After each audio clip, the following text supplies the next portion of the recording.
धीरे जो है स्वतंत्रता है इसके दो पक्ष हमें देखने को मिलते हैं, एक नकारात्मक स्वतंत्रता, एक सकारात्मक स्वतंत्रता। फिलहाल की इस वीडियो में हम नकारात्मक स्वतंत्रता की बात करेंगे, ठीक है। तो चलिए अब हम देखते हैं कि नकारात्मक स्वतंत्रता क्या है। तो नकारात्मक स्वतंत्रता यानी नेगेटिव लिबर्टी, तो प्रारंभिक उदारवादी सिद्धांतों और व्यवहारों से, जो प्रारंभिक उदारवादी चिंतक थे उनके सिद्धांत और व्यवहार से जिस स्वतंत्रता की धारणा का जन्म हुआ उसे ही हम नकारात्मक स्वतंत्रता कहते हैं, यानी कि नेगेटिव लिबर्टी, ठीक है। जो परंपरागत उदारवादी जो सिद्धांत और व्यवहार थे उनसे जिस स्वतंत्रता की धारणा का जन्म हुआ उसे नकारात्मक स्वतंत्रता यानी नेगेटिव लिबर्टी कहते हैं। आई होप आपको समझ में आ गया होगा। अब हम देखेंगे कि जो नेगेटिव लिबर्टी है इसके समर्थक कौन कौन से हैं। तो इसके समर्थक है John Locke, David Hume, Adam Smith, Thomas Paine, Herbert Spencer, Bentham, James Mill, J S. Mill, Michael Oxford, Berlin, Milton Friedman, Hayek, Nozick. तो ये सारे जो है नेगेटिव लिबर्टी के समर्थक है। प्रारंभिक उदारवाद का नारा व्यक्तिवाद था। जो प्रारंभिक उदारवादी लेखक थे, चिंतक थे, वो जो है अपने जो चिंतन है उसका आधार किसको रखते थे? व्यक्तिवाद को, ठीक है। इसमें जो है मानव को अपने स्वार्थ पूर्ति में लगे हुए व्यक्तियों का समूह माना गया और व्यक्ति और इसके हित को सर्वोपरि, जो प्रारंभिक उदारवाद था उसमें व्यक्ति और जो व्यक्ति के हित है उसको सर्वोपरि मानते हुए प्रारंभिक उदारवाद ने स्वतंत्रता को उन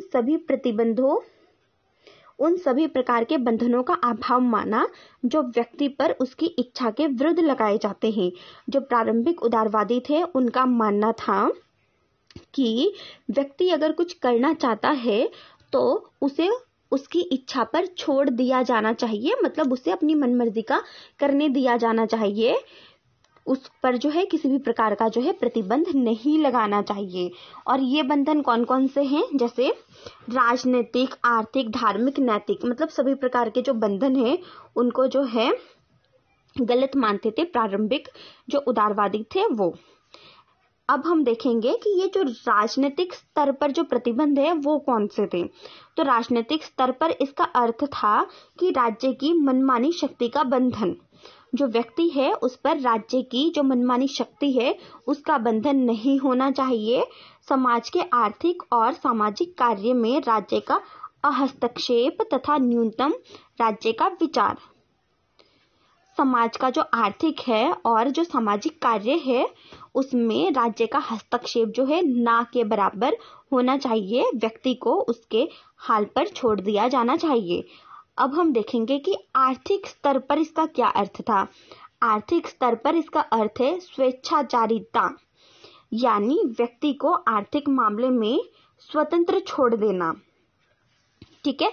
मांग और पूर्ति के जो प्राकृतिक नियम हैं उस पर आधारित अर्थव्यवस्था में राज्य द्वारा किसी भी प्रकार के हस्तक्षेप का अभाव। व्यक्ति को जो प्राकृतिक रूप से मांग और पूर्ति का नियम है उसके भरोसे छोड़ देना चाहिए, ठीक है। राज्य को किसी भी प्रकार का इसमें जो है हस्तक्षेप नहीं करना चाहिए। और इस विचार में विश्वास की आर्थिक संसार स्वयं नियमित है।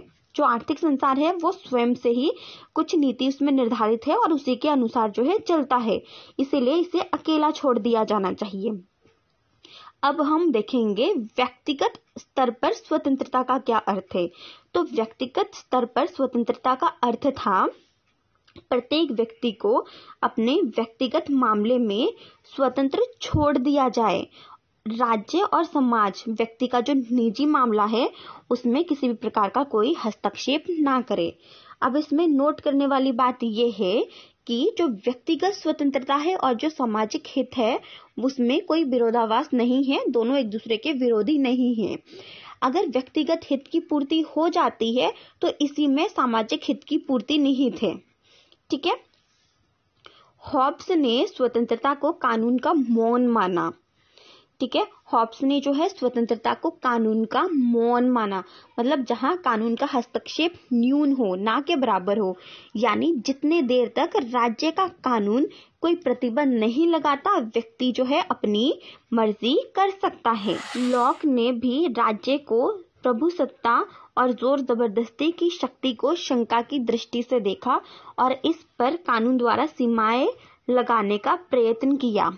जो जॉन लॉक थे उन्होंने राज्य की जो प्रभुसत्ता है, ठीक है, और जोर जबरदस्ती करने वाली जो शक्ति है उनको जो है शंका की दृष्टि से देखा और इन चीजों पर, मतलब जो राज्य की प्रभुसत्ता है या फिर जोर जबरदस्ती करने वाली जो सत्ता है उस पर जो है कुछ कानूनी सीमाएं लगाने का प्रयत्न किया। कानून और स्वतंत्रता एक दूसरे के विरोधी नहीं है। कानून का जो उद्देश्य है वो क्या होता है? कानून का उद्देश्य व्यक्ति की जो स्वतंत्रता है उसको बढ़ाना और उसे सुरक्षित करना होता है। जहां कानून नहीं होता हम वहां पे स्वतंत्रता की आशा भी नहीं कर सकते। इसके अलावा जो बेंजामिन है उनका विचार था कि कम से कम आर्थिक, वैचारिक तथा संपत्ति की जो स्वतंत्रता है इसमें राज्य की जो मनमर्जी है वो नहीं चलनी चाहिए। व्यक्ति की आर्थिक, वैचारिक और जो शक्ति की स्वतंत्रता है ये जो है राज्य से परे होना चाहिए।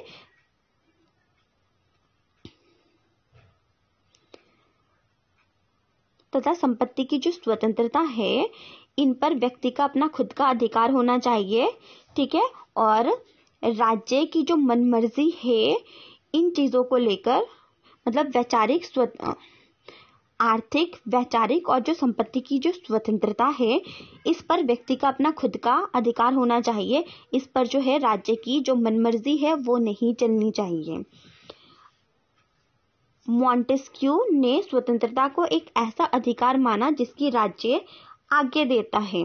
जो मॉन्टेस्क्यू है उनका कहना है कि जो स्वतंत्रता है ये हमारा एक अधिकार है और इसकी आज्ञा हमें कौन देता है? इसकी आज्ञा जो है हमें हमारा राज्य देता है।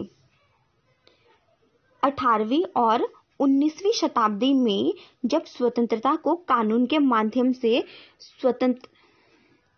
18वीं और 19वीं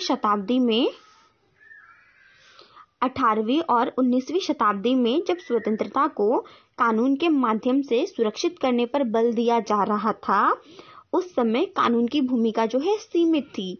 यानी कि उस समय ना तो संसद कानून बनाने के लिए लगातार सत्र करती थी जैसे आज होता है आज के टाइम पे, और ना ही कानून के माध्यम से सरकार द्वारा किसी सकारात्मक कार्य की जो है आशा की जाती थी।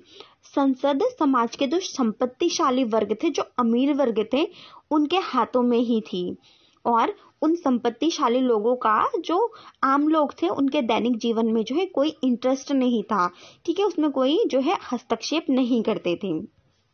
तो फ्रेंड्स आज की वीडियो यहाँ तक। आई होप आपको समझ में आ गया होगा। क्वेरी हो कमेंट बॉक्स में कमेंट करके मुझसे पूछ सकते हैं, मैं आपको वहाँ पे रिप्लाई कर दूंगी। अगर आपको एक बार में समझ में ना आए तो दूसरी बार अगर वीडियो देखेंगे तो चीज़ें आपको अच्छे से समझ में आ जाएगा। और ये जो टॉपिक है इसका PDF मैं अपने जो टेलीग्राम चैनल है उस पर अपलोड कर दूंगी। आप वहाँ से जो है इस PDF को जो है देख सकते हैं और टेलीग्राम चैनल का लिंक मैं अपने इस वीडियो के डिस्क्रिप्शन बॉक्स में दे दूंगी। आप वहां से जो है मेरा जो टेलीग्राम चैनल है उसको ज्वाइन कर सकते हैं। आपने मेरी वीडियो यहाँ तक देखी उसके लिए आपका बहुत बहुत धन्यवाद। Thank you.